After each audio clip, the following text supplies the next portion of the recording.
It's Wednesday, the 6th of August. Welcome to the President's Daily Brief. I'm Mike Baker, your eyes and ears on the world stage. All right, let's get briefed. We'll get things started with news of a secret visit by Iran's nuclear scientists to Russian research labs just last year.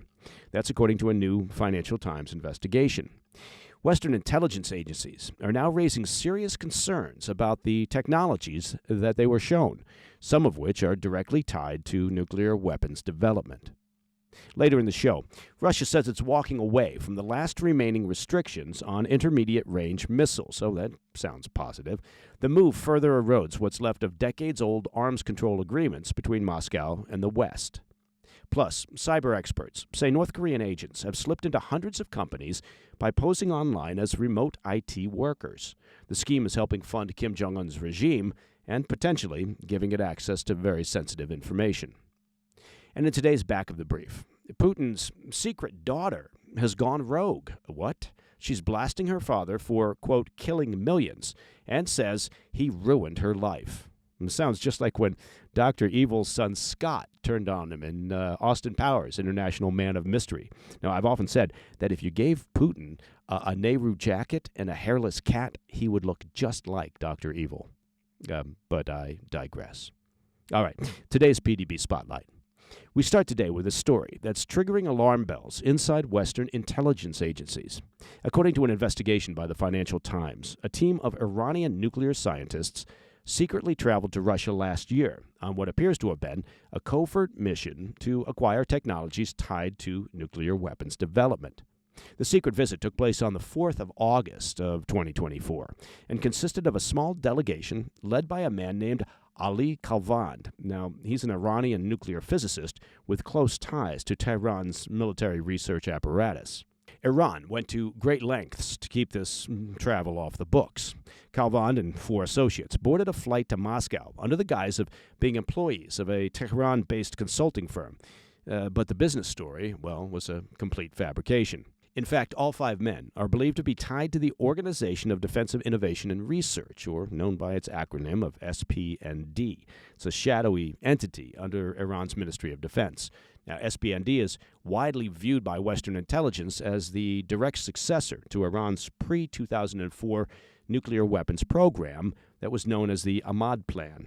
Now, the group has been sanctioned by the U.S. for its role in developing nuclear weapons technology, and it's considered one of the most secretive branches of Iran's defense establishment.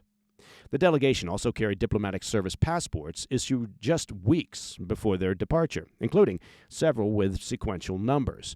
Now, that is essentially a red flag. In intelligence circles, sequential passports suggest the documents were issued in a batch as part of a coordinated state-run operation, not just routine travel.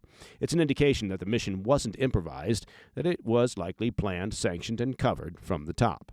The delegation itself included some highly concerning figures. One member is a specialist in neutron generators, devices used to trigger nuclear explosions.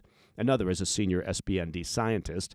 A third previously ran a company sanctioned by the U.S. for acting as a procurement front for nuclear components tied to SPND's weapons work. Once the group arrived in Moscow, they toured a series of scientific institutes known for producing what are called dual-use technologies, equipment with civilian applications that also happen to be useful in developing and testing nuclear weapons. According to the Financial Times, the Iranians visited 2 facilities tied to a Russian scientist named Oleg Maslenikov, a longtime expert in nuclear diagnostics. Among the systems being developed there, high-powered X-ray devices used to simulate nuclear blasts without an actual detonation. Now, here's where it gets even more troubling, if it could be more troubling. Just 2 months before the visit, Kalvand sent a letter to a Russian supplier requesting several radioactive isotopes, among them tritium. According to non-proliferation experts, tritium has virtually no civilian use and is most commonly associated with boosting the explosive yield of nuclear warheads. As one arms control official told the Financial Times, and I quote, "Anybody asks for tritium, and I automatically assume weapons," end quote. Well, you and me both, pal. The documents don't indicate whether Iran ever received the materials it was seeking, but the intent appears clear. And that intent, has Western analysts worried. In fact, the timeline is hard to ignore. This secret visit took place in August of 2024, less than a year before Israel launched a series of strikes on Iran's nuclear infrastructure. That operation, which sparked the 12-day war, targeted multiple facilities believed to be tied to Iran's suspected weapons program, including enrichment sites at Natanz and Fordo, and of course research complexes near Isfahan. At the time, Israeli officials said the strikes were based on intelligence showing that Iran had taken unprecedented steps toward actual weaponization. And now, with this new reporting from the Financial Times revealing Iran's interest in tritium, neutron generators, and high-powered diagnostic tools, well, those claims suddenly look a lot less speculative. This wasn't about enrichment levels or IAEA inspections. It was about a regime quietly, covertly reactivating the most dangerous parts of its nuclear program, the parts specifically designed for building a bomb. Iran, for its part, of course, this will shock you, denies any pursuit of nuclear weapons, citing a religious fatwa against their use. Okay. Russia, too, has long claimed it opposes nuclear-armed Iran. Wouldn't have anything to do with that. And, of course, who doesn't believe Putin? He always has struck me as an honest and peace-loving cat. All right, coming up after the break, Russia ditches the last limits on mid-range missiles, and North Korean spies are infiltrating companies by posing as remote IT workers. I'll be right back. Hey, Mike Baker here with some very exciting news from Ridge. You know them, the terrific company that makes all your favorite wallets and luggage. Now, it's that time of year again, right? The company is launching their legendary sweepstakes. 2 lucky winners will get to choose between a $300,000 Lamborghini Huracan Sterrato, a $150,000 Hennessy Velociraptor, or $100,000 in cash. Yes, you heard me correctly. And you can enter for free at Ridge.com. It's that simple. And while you're at the site, check out Ridge's wallets, key cases, luggage, and more. Sleek, durable designs built to last and to look great, with free shipping, a 99-day risk-free trial, and a lifetime warranty. So, are you ready to upgrade your wallet and possibly your ride? For a limited time only, head to Ridge.com and use code PDB at checkout for 10% off your order and a chance to win Ridge's biggest sweepstakes ever. A Lamborghini Huracan Sterrato, a Hennessy Velociraptor, or $100,000 in cash. There's no purchase necessary to enter. Every dollar you spend gets you more entries. That's Ridge.com and use the checkout code PDB. After your purchase, they'll ask you where you heard about them. Do me a favor. Tell them PDB sent you. Welcome back to the PDB. Nearly 4 decades after the Intermediate Range Nuclear Forces Treaty, known as the INF, was signed to halt the Cold War arms race, the pact is now, well, officially dead, buried this week by Moscow in a move that Washington says codifies years of Kremlin violations. In a statement issued Monday, Russia's foreign ministry said it, quote, no longer considers itself bound by the INF pact, citing U.S. plans to deploy similar range missiles in Europe and Asia. The move, Kremlin officials insisted, was not a provocation, but a direct response to the West's, quote, anti-Russia policy. For background, signed in 1987 by President Ronald Reagan and then Soviet leader Mikhail Gorbachev, the INF banned ground-launched ballistic and cruise missiles with ranges between 310 and 3,400 miles. The agreement led to the destruction of more than 2,600 U.S. and Soviet missiles and was hailed at the time as a breakthrough in arms control diplomacy. But that foundation has been, frankly, crumbling for years. The U.S. formally withdrew from the treaty in 2019 during President Donald Trump's first term, citing Moscow's deployment of cruise missiles in violation of the accord, allegations which Russia denied. However, concerns first surfaced under the Obama administration as early as 2014. Moscow's formal exit this week comes on the heels of Trump's decision to reposition 2 U.S. nuclear submarines, following last week's nuclear saber-rattling from Dmitry Medvedev, Russia's former president, and now Putin's current deputy chair of the Russian Security Council. As we tracked here on the PDB, a war of words erupted between Trump and Medvedev, which played out in full view on social media. Medvedev threatened Trump with doomsday weapons. The president shot back with a warning to Medvedev that he should choose his words carefully. In a more recent post on X, Medvedev cheered the decision to exit the INF and warned the West to, quote, expect further steps, end quote. What didn't appear in Russia's foreign ministry's statement, conspicuously, was any mention of the November launch of the Oreshnik intermediate-range ballistic missile. Now, that missile, capable of carrying nuclear warheads, struck a city in Ukraine, blatantly violating the INF's now-defunct range restrictions. On Friday, Putin confirmed the Oreshnik entered active service and would be deployed to Belarus, effectively placing the missile on NATO's doorstep. That's raised alarms, of course, across Europe, especially after Russian state media didn't bother to hide their intent, claiming the missile could hit Ramstein Air Base in Germany in about 15 minutes. The base serves as a vital hub for U.S. and NATO air operations across Europe and Africa and the Middle East. As Moscow expands its missile footprint, Washington is preparing to return the favor. Oh, I don't see how this ends badly. The Pentagon confirmed plans for, quote, episodic deployments of intermediate-range missiles to Germany beginning in 2026. That decision, made after the U.S. exited the INF, was driven in part by fears that the treaty became a strategic handicap, blocking U.S. missile deployments in Asia at a time when countering China and defending Taiwan have become top-tier priorities. The demise of the INF marks, well, another collapse in the already fragile arms control architecture between the two nuclear-armed superpowers. Only one major treaty remains. That would be the new START agreement, which limits each country's deployed strategic nuclear warheads to a total of 1,550. Oh, so you can only have 1,550 nukes. Any more than that, and well, that would be one nuke too many, apparently. But that deal, too, is hanging by a thread. Putin suspended Russia's participation back in 2023, leaving the treaty effectively in limbo ahead of its scheduled expiration next year. With fewer guardrails in place, fears of a renewed arms race are, of course, once again on the rise. Western analysts warn that Russia's missiles could reach European capitals in minutes, shrinking NATO's reaction time and now forcing a recalibration of its defense posture. Okay, turning to cyberspace and espionage. North Korean operatives, masquerading as remote IT workers, have quietly burrowed into hundreds of American companies in a fast-growing scheme to bankroll leader Kim Jong-un's nuclear weapons program. Damn, is there anybody not working on a nuclear weapons program? In its latest annual threat hunting report, cybersecurity firm CrowdStrike said it had logged more than 320 such incidents over the past year. That is a staggering 220% spike from the previous year. The North Korean operation, according to CrowdStrike, pulled in hundreds of millions for Pyongyang by embedding fake IT workers across the Fortune 500. The scheme relies on a cocktail of stolen identities, generative AI deception, and a growing network of enablers, both abroad and stateside. Investigators say operatives are now using tools like ChatGPT to craft resumes, polish cover letters, and generate believable small talk during live interviews. In some cases, the deception actually gets visual.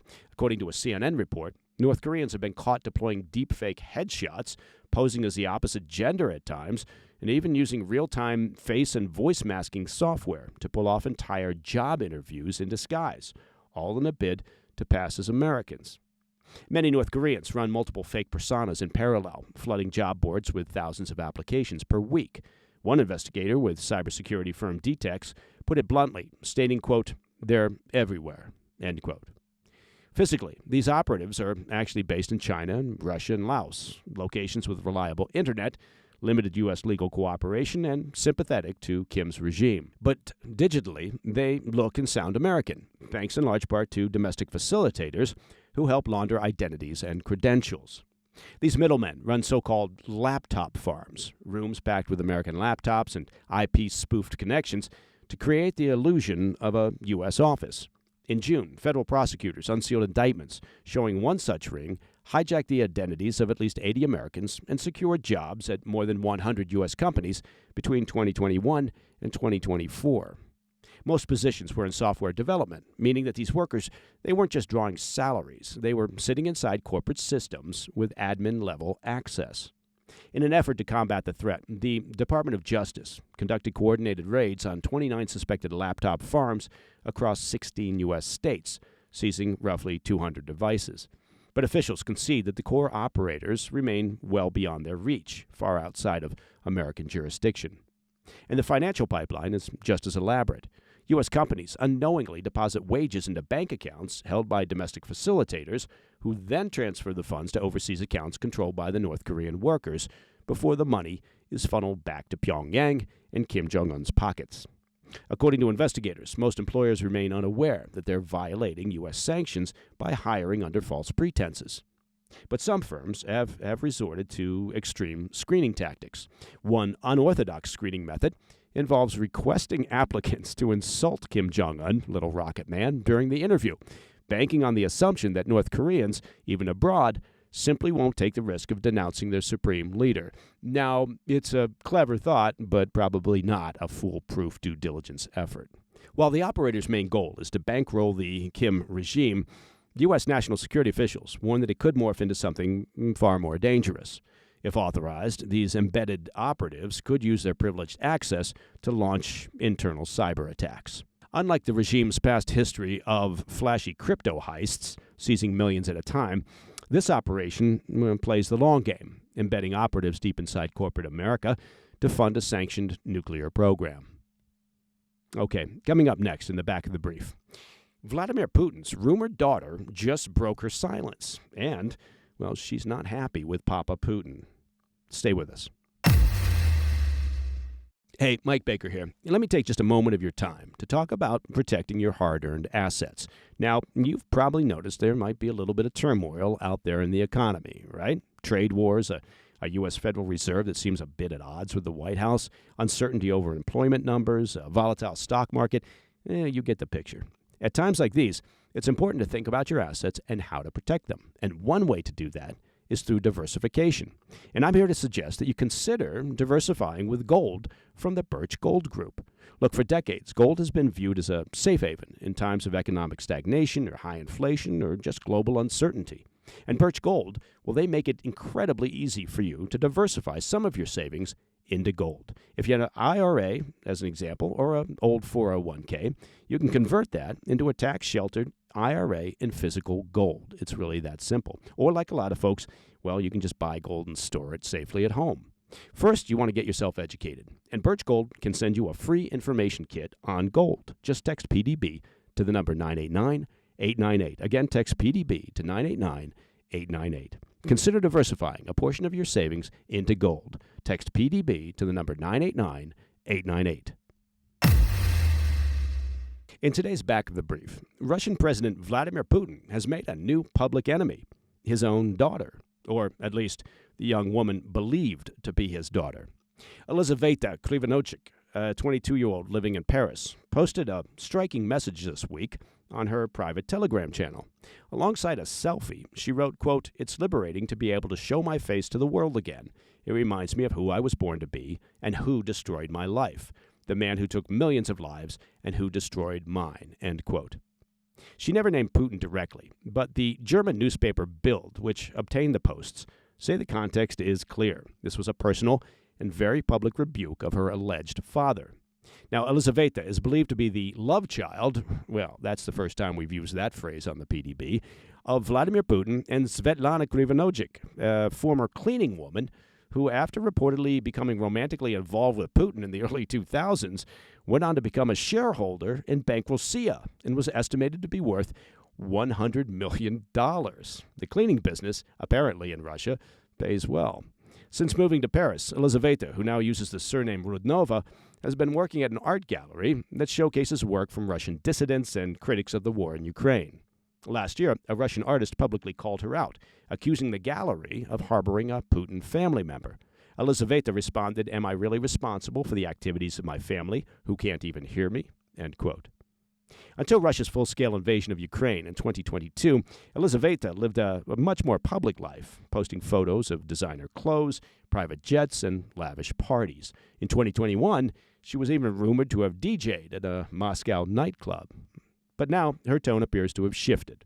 Elizaveta's social media rebuke adds a new and unexpected voice, frankly, to the growing number of Russians, both public and private, who are rejecting the war and the man behind it.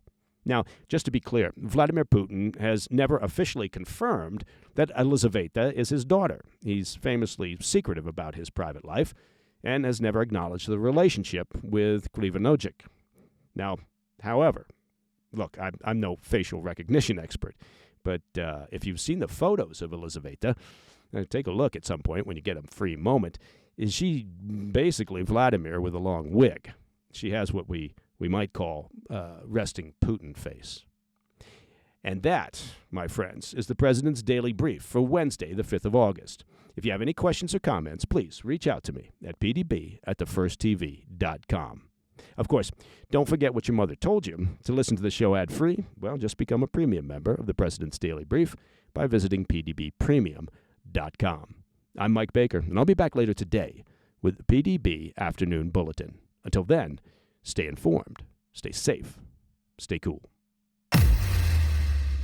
Hey, Mike Baker here. Now, let me ask you a question. What if you could delay your next 2 mortgage payments, right? Think about that. Intriguing, isn't it? Imagine putting those 2 payments in your pocket and finally getting a little breathing room. It's possible when you call American Financing today. Look, if you're feeling stretched by everyday expenses, you know what I'm talking about. Gas bills, food bills, groceries, utility bills, other bills piling up. Well, you're not alone. And many Americans are putting those expenses now on credit cards. And for many, they don't seem to see a way out. American Financing can show you how to use your home's equity to pay off that debt. So give American Financing a call today to see what your options are. Their salary-based mortgage consultants are helping homeowners just like you restructure their loans and consolidate debt, all without upfront fees, and that's very important. And their customers are saving an average of $800 a month. Now, I'm no mathematician, but I think that's something like $10,000 a year as a raise. It's fast, it's simple, and it could save your budget. Call now, 866-885-1881. That's 866-885-1881. Or visit AmericanFinancing.net/PDB.